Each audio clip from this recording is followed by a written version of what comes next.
Hello, my fellow movie fans, and welcome to another episode of A Feast of Films Theatre with your hosts, Matthew Ayalew and Ethan R. Hill. How's that? That was good? Ah, yeah. Classic.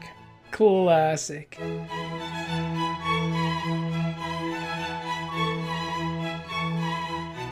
So my favorite moment in this movie actually comes courtesy of Mr. Prosser, my roommate, Mr. Prosser. Because years and years ago, on May the 4th, we were marathoning the Star Wars franchise. We were watching... I don't remember if we got through all of them or we just did, episodes 1 through 6. We're watching it, and episode 5 comes on, and we're, get to the Haas scene, and Han cuts open the Tauntaun, and is like, "No, I thought they smelled bad on the outside." And Prosser looks at me, and he's like, "You know what? I think that's my favorite quote from the entirety of Star Trek." And I posted that to Facebook, and now every May the 4th, it shows up, post, and I share it, and I'm like, "Hey, look, Prosser, you're embarrassed now." Oh yeah, it's a great way moment to from fail, Star Prosser. Trek. Way to fail.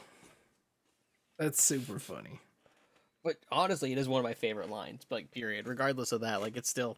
Even just the delivery, you could just tell Han's done.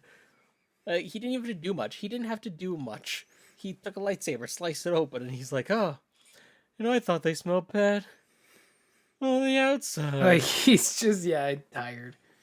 I mean, but it works. It's believable, isn't it? Isn't it? Mm-hmm. I think so. Oh man, even though how they got the Tauntauns, the Tauntauns still look great. The stop motion stuff, they didn't touch them up with CG or nothing. No, they do. They look pretty good. Again, I'm trying to think of any effects that don't even in the very beginning, when the first thing you see is a Star Destroyer. I was just looking at the screen and I turned to the guys I was watching it with, and I'm like, the crazy thing with this, there's no CG on that, and it looks like a spaceship. It looks like it is physically in space, floating along. I've seen countless other sci-fis that have come out around the same time, and they feel fake. This doesn't feel fake. It's bizarre, but I love it. They got it down. They really, really did. I like the asteroid field. That was fun. 90% of the asteroids are potatoes. Yeah. It's man, we could carve these out meticulously with foam, or go to the grocery store and buy us a bunch of potatoes. Potatoes. That would explain why there was a worm in one of them. That's what it was. They found a worm, and they're like, "We'll write this into the movie." They're like, this works. This works, right, guys? Yeah. Dude, the Minox still freaks me out to this day. I have trouble watching the screen. Oh, really? Because of the Minox. When it drops down? On the... Well, it drops... On, the cockpit there? Yeah, when things... Because its face sucks the glass, doesn't it? Yeah. I can't do that. I can't in real life too. Fish will sometimes grab onto the side of a aquarium, and I can't, if they're there, I can't look. It makes me uncomfortable and squeamish. That's so funny. I didn't know that. It's different, but the same kind of thing to me. Recently, my day was ruined because I woke up, went on Reddit, and there was a picture of a tapeworm's face on Reddit, and I was just like, I'm not okay with any of this. You're like, thanks a lot, Reddit. Why is there a tapeworm on here? Why?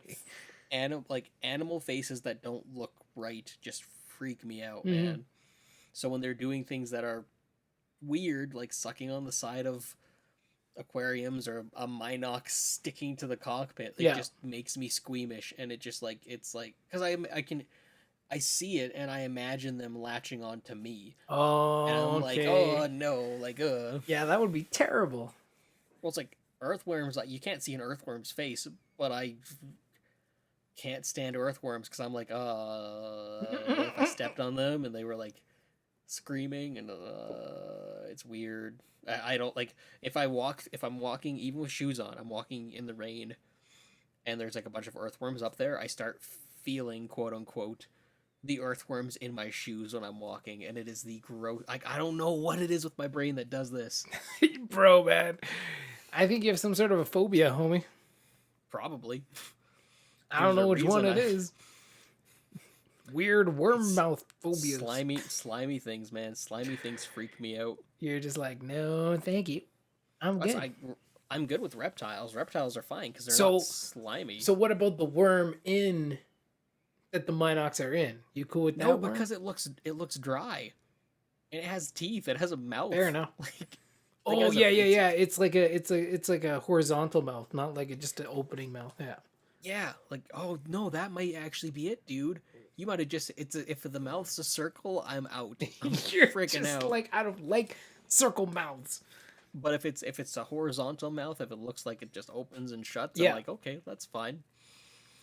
Because even leeches freak me out, man. Okay, Leeches should leeches freak are gross everybody though. out, but Leeches are nasty. Get out of here with your blood sucking bull crap. And you can't get like them off.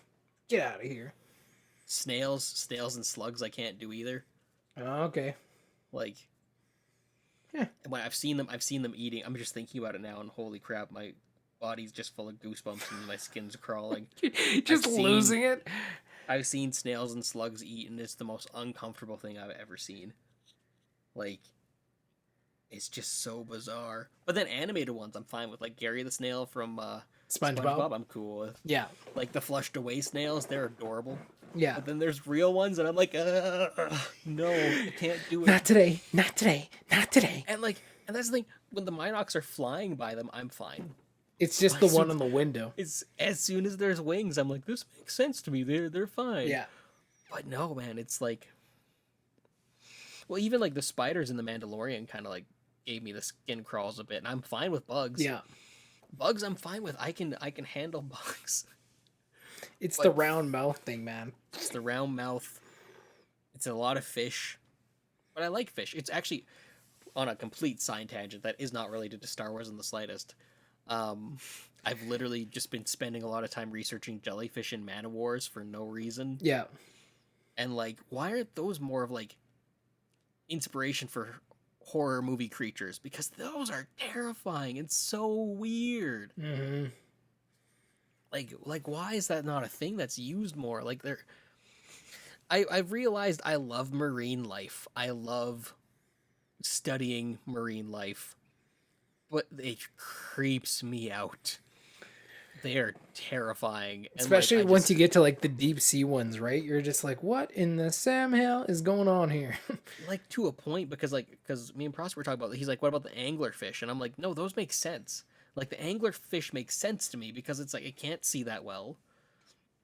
So it has big eyes and it needs to hunt with a dangly thing. Yeah. Like that makes Using sense light to to me. attract in the dark. Exactly. But then It's a like the trap. ones with, I think the ones without faces, like that's why like the jellyfish freak me out, because it's like where are their eyes? Where is How do they see? anything? How do they know what How they're are you doing? existing right now? Well, I know where their mouth is, and actually, I think it's both the jellyfish, but it might be the jellyfish. Yeah, it's the jellyfish. The mouth doubles as their butt. Yeah, I think you're right on that. I think I saw that on a Man-O-Wars, Our Planet documentary probably. with David Attenborough. Yeah. Man-O-Wars are a colony of different cellular creatures that come together and make one creature. Ooh. But there are a bunch of things called zooids, and like there's different ones that it's a community base. It's a city. There are certain the Transformers that transform into, create a bigger Transformer. What the hell are they called? kind of like that. Well, there's Voltron and there's the Power Rangers. No, I mean like the Zords. literal Transformers. Like they are Transformers, but then Oh, they the Destructicons. no. Is it Destructicons? No, I think so, or Constructicons. Combinacons. I can't remember now. Damn. Either way, I had a point. Um, I ruined it. so there's like there are. Let us know down in the comments. What are these Transformers? Tell us, please. I can't Hey, remember. listen I'm to googling us. it. You keep talking. But so like there are specifically reproduction zooids. There's specifically feeding zooids. There's specifically ones that only grow tentacles. and they all feed off each other and float around attached to this gigantic bladder. But they all contribute, and they're all separate organisms that contribute into this one. So It's like a weird. community. Yeah, it's like it's a communal creature, and it is bizarre, but it's kind of cool.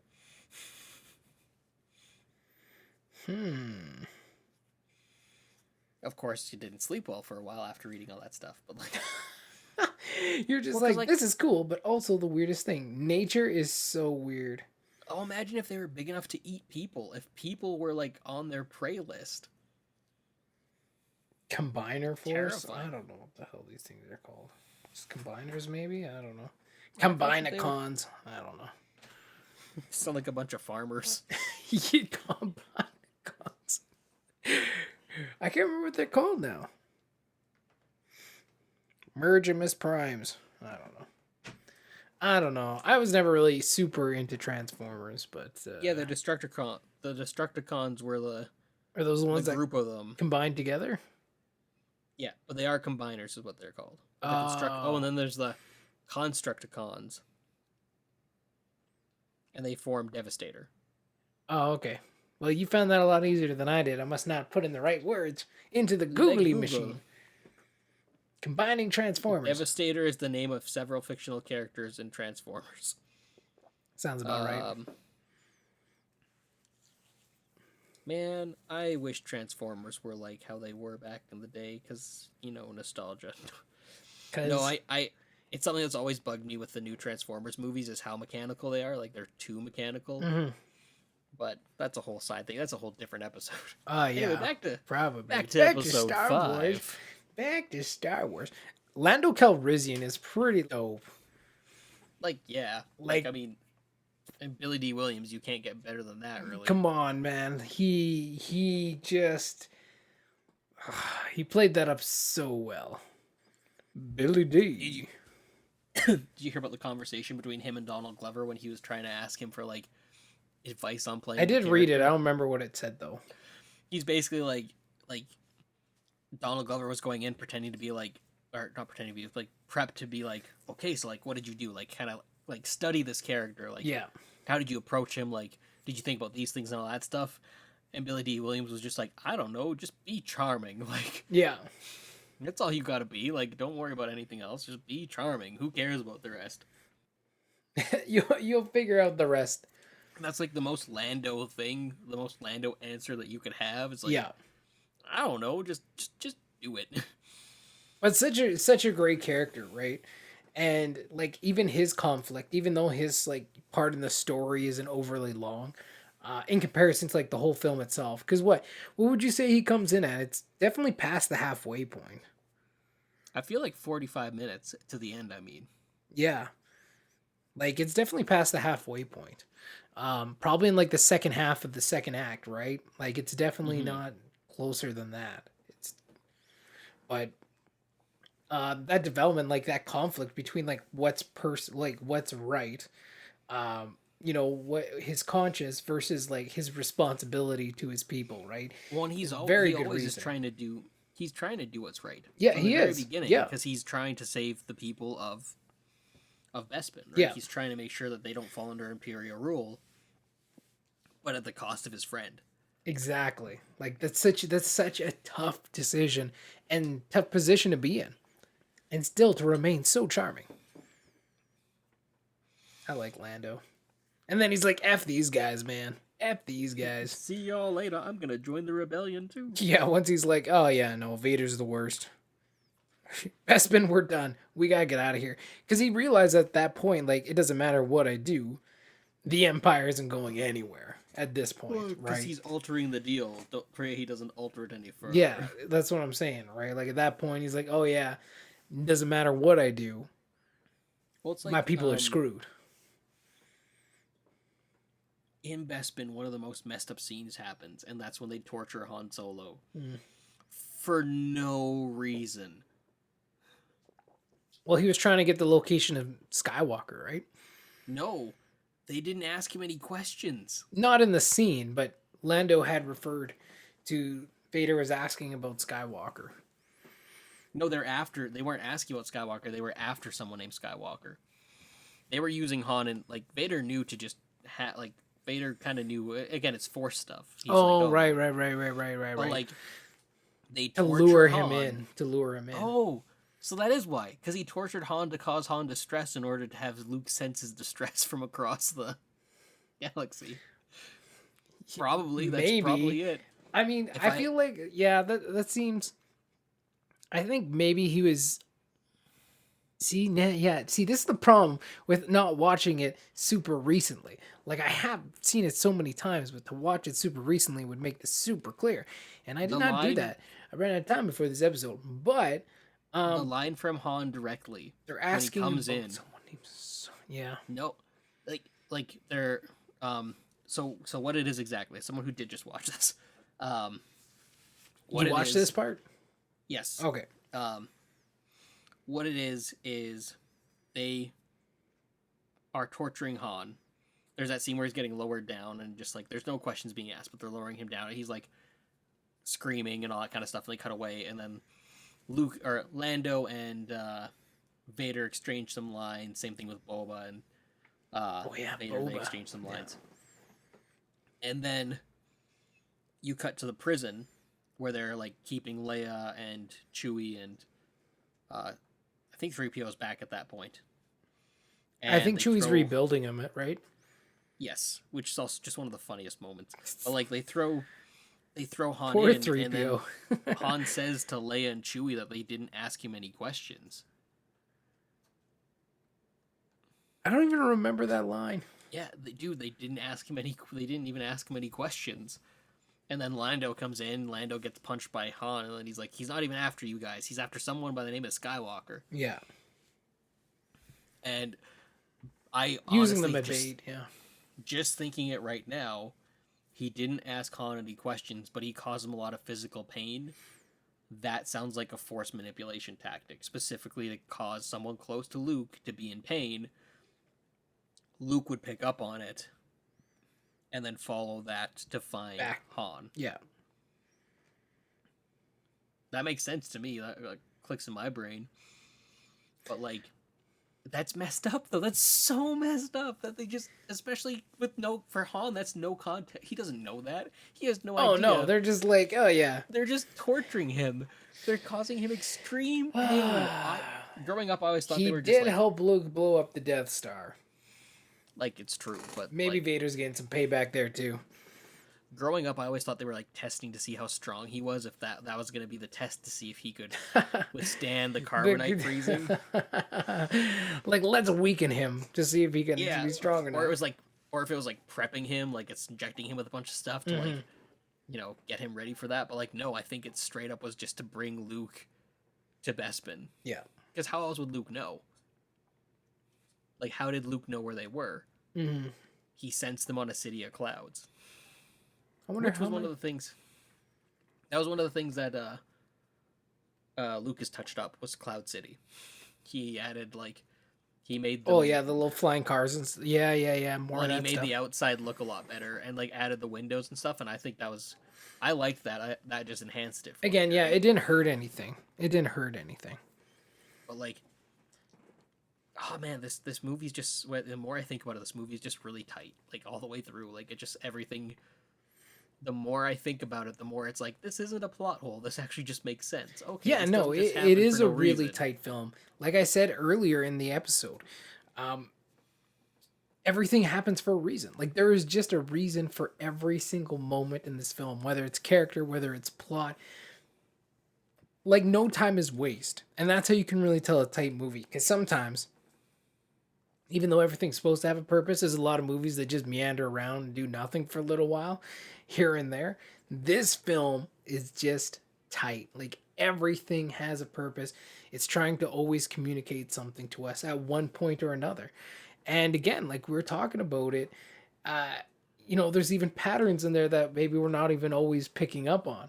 Like you experience the effect of those patterns psychologically, but you don't always pick up on them, It's just, like, it was just a well-made movie. One of, like, the weird... Like, let's talk about for a second, though, Like, as great as Lando is, isn't it kind of weird that he's wearing Han Solo's clothes at the end of At the the very, film? very end. Yeah. I'm like, that's kind of weird. He's just like, I'm the new Han, but I'm black. Like, You got a spare pair so of like clothes? Cool. in the universe of Star Wars, it is weird.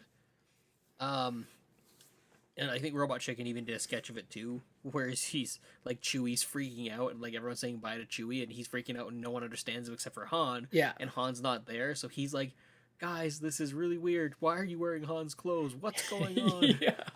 And like, but in the context of what happened with Lando, he doesn't have any clothes. He has what he was He wearing. just left. Yeah. He just left. He doesn't have anything else to wear. And him and Like, Han are pretty much the same size. They're similar sizes. he's so, like, just grab some of these spare clothes, no problem. Because we at all least just have until he can sets go of the same clothes. Yeah. every single day. It's a sitcom thing, right? Like it's not even a sitcom thing. It's just animated. I love that about animated shows where every character wears the exact same outfit All every the single time. day. Yeah. Well, like it was revolutionary. Like the Weekend. Like this is totally off topic. But like the Weekenders was one of the first cartoons I ever saw where like they had the same outfits, but they'd cycle through different outfits, and it was weird. It was so cool though, because I'm like, oh hey, they're wearing different clothes. It's not just the same thing every Yeah. single episode. And like Han doesn't wear the same. No, because his look changes by the time he gets to episode 6. Yeah, and there's obviously very subtle differences. You know what I mean? Like they do all the characters have kind of an overall look. Leia's changes all the time though. That's the only character that Oh no, he significantly totally changes. he ditches the vest in episode 5 too. Yeah, because he's got the jacket, but it's still like a blue jacket. You know what I mean? Like it's Yeah, very he has very similar looks. But slight adjustments. Is the one that changes most drastically throughout the three films. and then Luke And just goes then from jumpsuit Luke to goes from jumpsuit. just like, yeah, he's like, okay, man, I'm rolling in this little Tatooine desert scrub rat outfit, and then he's like, okay, now I got my Orange my jumpsuit. Okay, my that feels orange good. jumpsuit slash Dagobah flight suit training outfit, and then he's like, and now I'm a Jedi, so I'm going goes- all black, baby.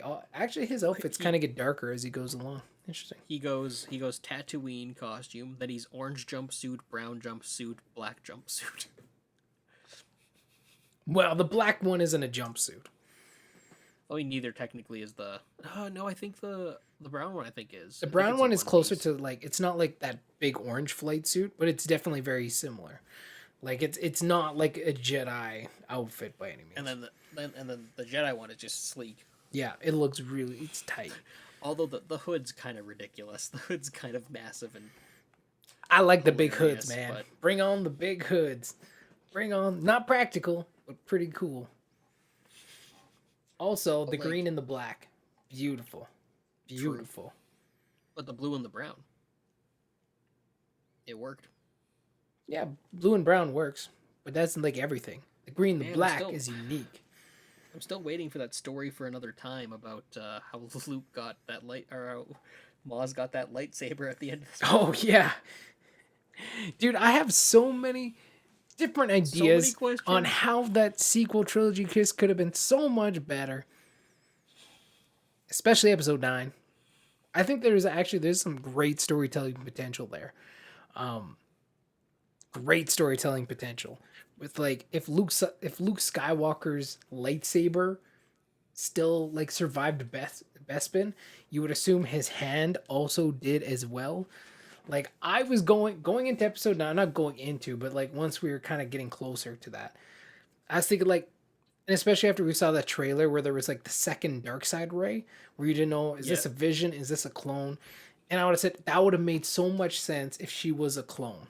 Like if Palpatine's coming back and just had cloned her, but like she was a clone, not but she was like an adjustment of like Luke's DNA, right? Like that Palpatine somehow had got his hands.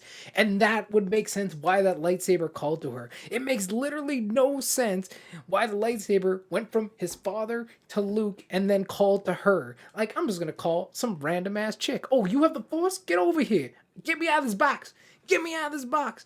But if she would have been like genetically a clone of Luke and a Skywalker, technically by blood, Yep. It would make sense why the lightsaber called to her. It would make sense why she was so powerful. It would make sense why her parents were literally nobody. Well, and again, Nobody. And you could have had a dark side Ray, which would have been really fun. I think that would have man, been a like that fun thing. to me, that trilogy was just after the first movie. It was just missed opportunity after missed opportunity. That's why, like, I love Force Awakens, but I get so sad when I finish it because it's like, oh, it just goes downhill from See, here. honestly, I didn't even mind Last Jedi. Last Jedi, I didn't mind, and I think it was a definitely different turn. Do you think it's still a step down from Force Awakens? Like, it's not, Enjoyment level probably. and that's kind of where it And is it for gets me. Is like, it definitely gets more darker. It gets more serious. It gets more like oddly character preachy. humanity. Like there's more like this We is need to probably what save these happened to a random person. animals. Okay, the Canto bite scene was garbage. It's just awful. That whole section was garbage because all they had to do is add Phasma chasing them, and it would have made again. You could have dealt with Canto bite, but it made like it was so stupid to have the security guard there. Give Just didn't make Phasma something sense. to do. If Phasma would have been Except for pursuing them the dying. whole time, it would have been way more interesting, and she would have something to do. But they're like, no, no, we're gonna use casino security, man, because there's no bigger threat than casino. Like, get some horses up in here and some Okay. casino security, All right. security, and we're good to Who go. at the who at But the head like, of Disney who has gambling problems and is honest, afraid of honestly though, like Last Jedi for me is still like okay, like it's down from Force Awakens. Force Like Awakens, I thoroughly enjoyed Force Awakens. that's It was a and that's great kind of starting where point. that's what I mean. That's where I get sad because it's like no matter like how much I try, both Last Jedi and Rise are just going to be steps down. But like here's the thing, Last Jedi still continued on what Force Awakens did. It just went in a different direction than everyone was somewhat Hmm. expecting it to. But arguably it still carried on those characters' journeys, their themes, their stories just fine.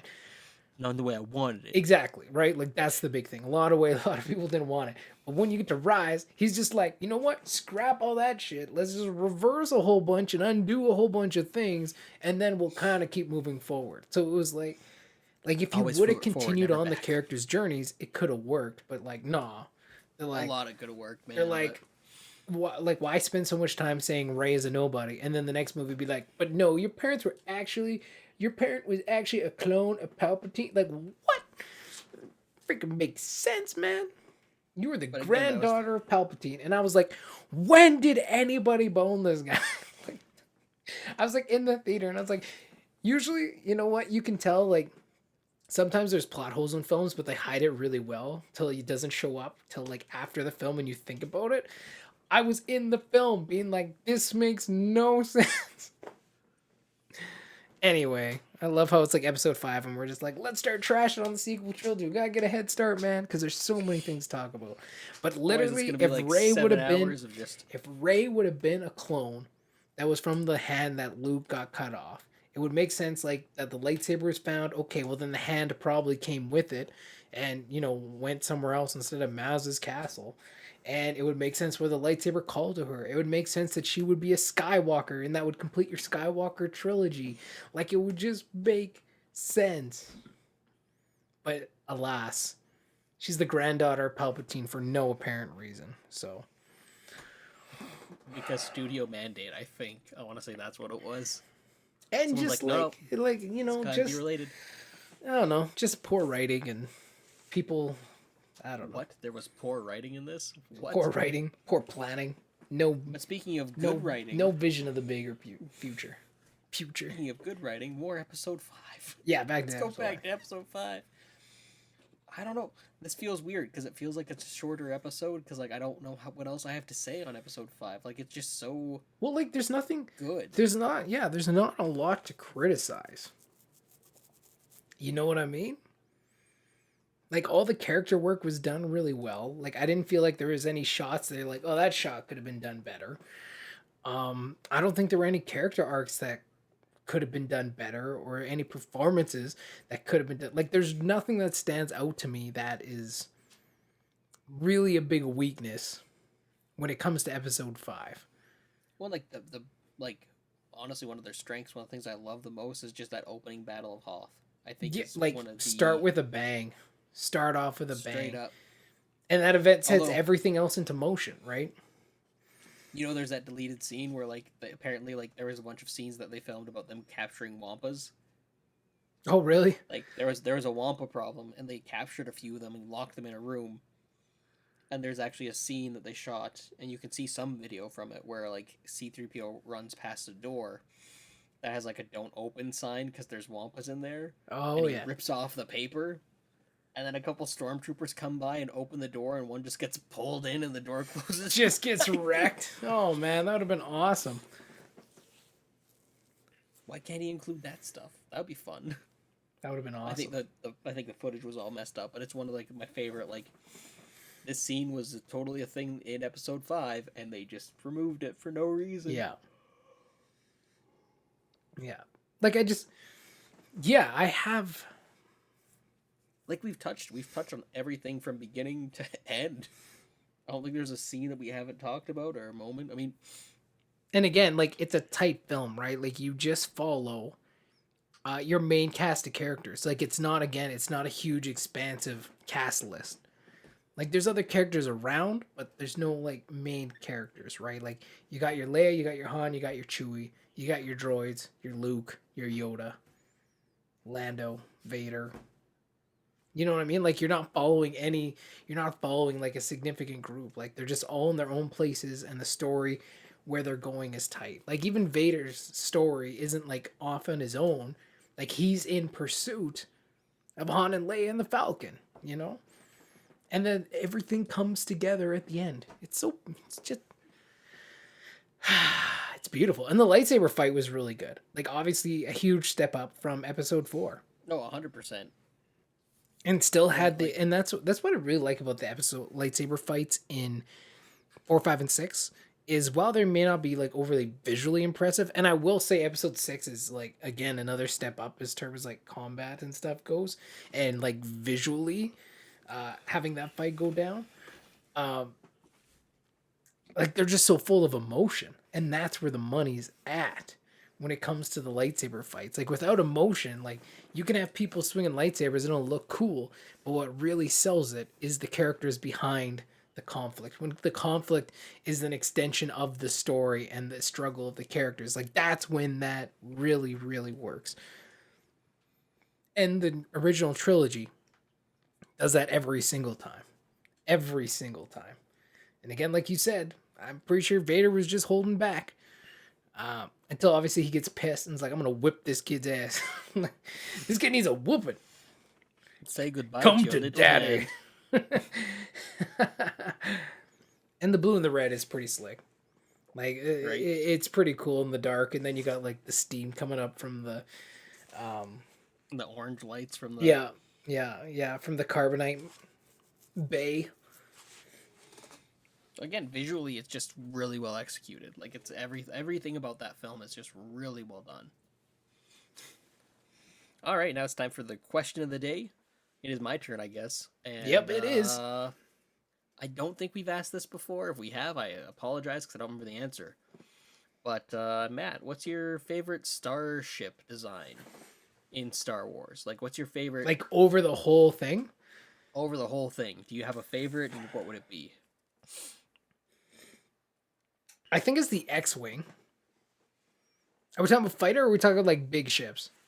Anything, anything that flies in space in Star Wars. Man. Okay, well, you kind of got to go with the Star Destroyer, right? Like the OGs. There's something classic about that design, and it's really like your first, like I guess technically the Yavin, Second, but, the blockade runner is technically your first, but like it's the second. It's the one that makes the biggest impression. Let's just say it that way. I really enjoy like the OG Star. Actually, you know what? In saying that, I like all the 3 Star Destroyer designs. Like I like the Venator in the Clone Wars with the red stripe down the middle. That one's pretty tight. Obviously the OG one, like I said, and yeah, I guess like the See, the First Super Order Star one Destroyer, isn't too bad. the Super Star Destroyer always seems silly to me because it's like it's the same. It's just a gigantic pizza with like the tiny little like you can't even see it from how far it is, but they still have the exact same tower from the Star Yeah, Destroyer. exactly. Like, Yeah. but it's so big, right? It makes a difference. But I would say, like, I'm really a big fan of the Star Destroyer design, the triangle ships. And there's various designs like that all over Star Wars, right? Especially when you're talking about the villains. Now, I would just say though, but my overall one, I would say is the X-wings, man. I love the X-wings. Like, just the look of them is so freaking dope. And I would actually say, I think the sequel trilogy X-wings are my favorite design.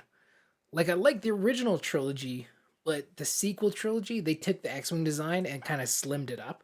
Like, it's less bulky, and Yeah. slightly, like, the engines are a little bit different. Like, it is a slightly different design, a little bit more streamlined. Um, See, I like the circle engines over the half engines. no, I think I like the half engines, and like just the overall body of it too is considerably slimmer. Um, you can really get a good look if you play Battlefront 2 and you look at the two. You can, because you can like really compare the two designs. And I would go with the sequel trilogy X-wing. In fact, the thing that really like makes me sad about the sequel trilogy is I really like the aesthetics of everything. I like the designs of so many things in that trilogy. While it is pretty much like usually a remix of all the original trilogy stuff, I think so much of it works. Like, and it looks so good. But again, garbage. But no, I would have to go with sequel trilogy X-wing. I really like that ship. I See, really, and really I like it. prefer, I definitely prefer OG trilogy X Wings. I don't know.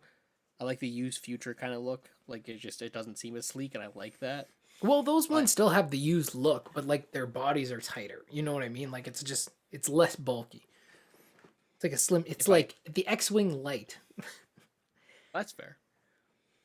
If I had to pick a favorite one though, like an absolute favorite design, and I don't know why, I have no idea why. This makes zero sense, and we never see it again. Like we see it briefly in a couple episodes, Yeah, but like Naboo Starfighter from episode one. The yellow and the silver is just phenomenal. The sleek design, the streamline of it, yeah. like there's something about it that is just like so satisfying to look at. Like I just absolutely adore it. Like it's so fun, and I wish it was in more games. Like I don't know why it's not in more games. It should be. Yeah. It's one of the strongest designs. Like I think it's just it's a strong design because it's like it's Naboo at the height of its power, right? No, I agree. I like that design too. It's a fun. It's Also, they wear unique, it right? right Like, that that's the thing color. that's kind of fun about Naboo. It has a very unique Well, style to it. you can tell that they were designed not for actually fighting in a war. Yeah. Because why would you make your spaceship yellow that's gonna stick out like a Stick out like a sore sore thumb in thumb, especially in space? space. Yeah. Because it wasn't. It was yeah. They were meant to be battleships, but they weren't meant for a war, like all out war. Yeah. If I had to give like a couple honorable mentions, though, it would definitely be. I love the Y wing. I've always enjoyed that design. I know it's clunky, but it's just like it's simplistic and Hmm. it makes sense as a ship. And on the opposite end of the spectrum, the one that doesn't make any sense at all is the B wing. Yeah. That's like, yeah. But I love the B wing because it doesn't make sense, but it makes sense. Like why do you need to design a ship that has a rotating cockpit that stays upright? You're in space. There is no up. Every other one flips upside down with the B wing. Literally, cockpit and everything else moves around Round it, and it you stay in like place. why? Why? Yeah. What's the purpose of that? But it's just such a ridiculous concept. And also, why is the B wing when it looks like a T? At the very least, right? I mean, I guess you could technically make a B if you drew a line from like the cockpit and then circle to the one wing, circle down, but then you have a Like back end part maybe, coming out. Like, yeah. But it's a fancy B, I guess. I don't know. if you look at the X wing, the Y wing, and the A wing, all Everything of is, those yeah, look like the letter. yeah. B is questionable But at best. they're so ridiculous that they're fun. And like honestly, like a lot of the ship designs are so unique. Like the Slave one, the Millennium Falcon obviously is iconic. Like there's so many good, cool Yeah. designs that it is a hard one to pick from. But like, I don't know, man. Naboo starfighters are just they're so weird, but I love them to death. And they shoot green laser. That's cool. That was more of a Oh, Transformer laser sound, but oh, what did you Jedi think about? Starfighter Phase 2 though. Like I don't mind the triangle one in episode 2, but the Phase 2 ones that they use in episode 3, I really really like those starfighters. See, I prefer the one in episode 2. I like the triangle ones. Nah, I like the other ones. I like with the little Episode 3, wings. episode 3 reminded me too much of a. It reminded me too much of a TIE fighter. Yeah, it was pretty close to that. I'm not. Yeah, you're not wrong, but I still really liked it. Really worked for me. Like if I got to choose to fly one, I would definitely choose to fly like the second What version. about the what about the episode 3? Not an X-wing. Yeah, I don't mind that one either. It's okay. Those ones are weird. Those ones are weird to me because the S foils seem to like serve no purpose. They literally They're don't. just like oh look, They're just this is like the slight X-wing. little slight X things from the side. Just And just to then let the audience but then know. it's also like a Y wing because you got the back gunner. So Oh, it's a crap, I weird just remember the hodgepodge snow speeders. of the Arc 170. I think that one's called. The snow speeders? No, Or the the Clone Wars X-wing. okay. The snow speeders are another one that I absolutely adore. Like, dude, again, like I don't know why I asked this question because like there's no real one answer. They're hard, because they're man. The all ship so designs are cool. great in Star And like Wars. and like man, like Except like the Rebel snow Capital speeder, ships. I'm like, those are always kind of ugly and bulky. they But just look yeah bubbly. yeah, It's weird. wow. They're mainly That's provided by the fish people, so I guess that the makes Mon sense. Calamari. Yeah. We're just mean to the fish people. We're just like, it looks bubbly. But like the snow speeders are dope. I love them. Yeah, I they're love the lots of fun. concept of like the two people. It's we're not gonna start talking about ATATs and ATSTs either. And no. Actually, that's the question that's been the debate that's been on the internet. Is it ATAT or AT-AT? Oh yeah, What do you think, Matt? What's yours? I call it AT-AT. Well, yeah, again, that makes I no don't call sense it to an me. AT-AT. That just honestly, the name just bugs me.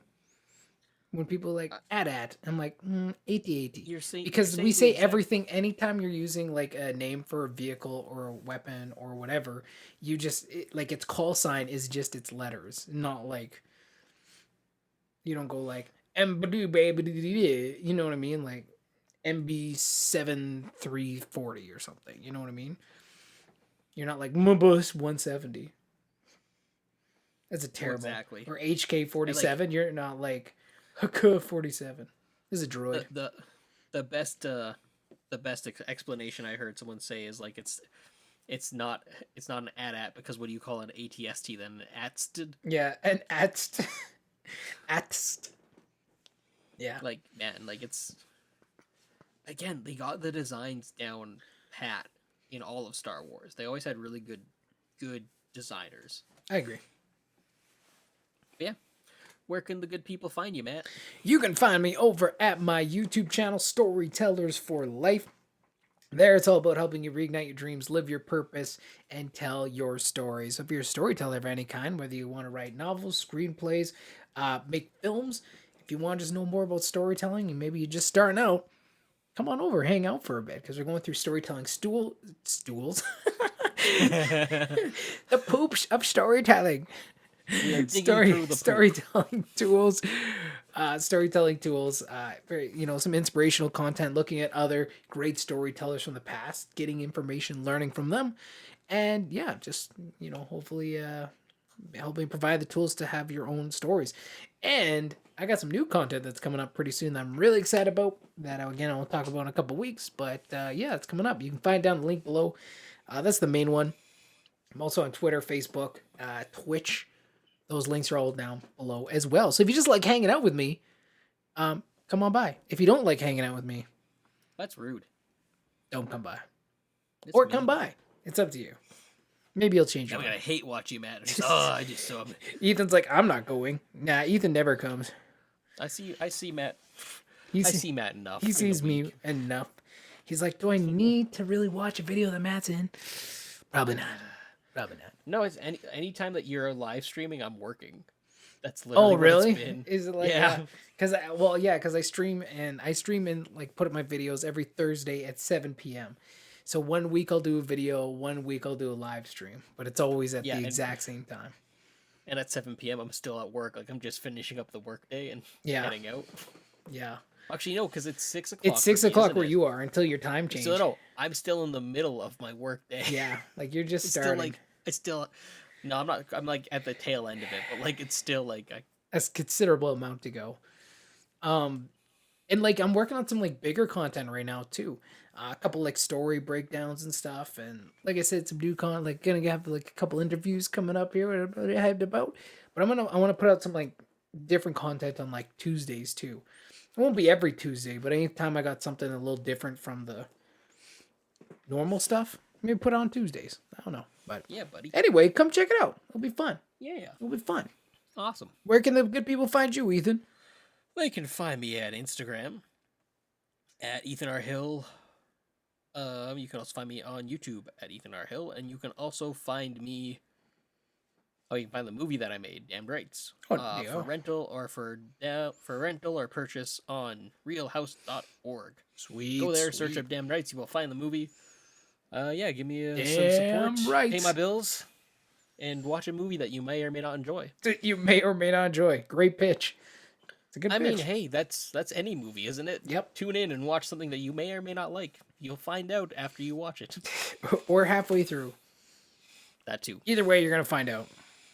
Exactly.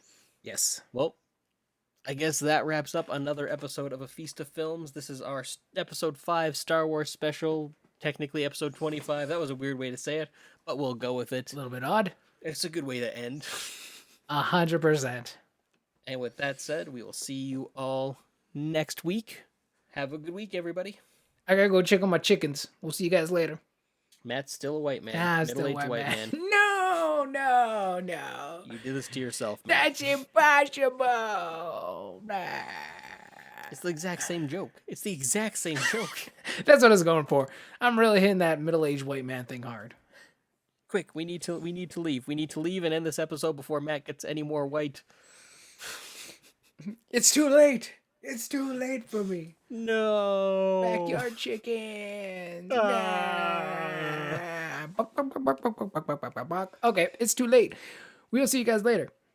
All right, have a good week, everybody. Bye-bye. So long. A toodaloo. And may the force be with you. Always.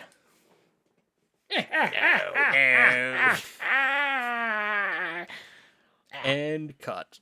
There we go.